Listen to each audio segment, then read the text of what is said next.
రూప్ Kumar Yadav rowdy sheeter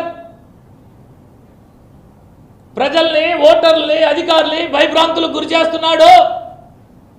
మేము police అధికారులకి, ఎన్నికల అధికారులకి ఫిర్యాదు చేసినా చర్యలు తీసుకోవట్లేదని చెప్పి మాట్లాడాడు మా సాయన పాపం. అన్నా సాయన, ఈ రౌడీ షీటర్ రూప్ కుమార్ యాదవే కదా జగనన్న పార్లమెంటు బై ఎలక్షన్లో పోటీ చేస్తే కడప పార్లమెంటు పరిధిలోని కమలాపురం నియోజకవర్గానికి పనిచేసినటువంటి వ్యక్తి ఈ రౌడీ షీటర్ రూప్ కుమార్ యాదవే కదా అని అడుగుతున్నా. 2014 సార్వత్రిక ఎన్నికల్లో కావచ్చు, 2019 సార్వత్రిక ఎన్నికల్లో కావచ్చు, 3 మున్సిపల్ ఎన్నికల్లో కావచ్చు, గూడూరు నియోజకవర్గానికి సంబంధించి తిరుపతి పార్లమెంటు బై ఎలక్షన్లో గూడూరు నియోజకవర్గానికి సంబంధించి కావచ్చు, స్థానిక సంస్థల ఎన్నికల్లో గూడూరు నియోజకవర్గ ఎన్నికలకి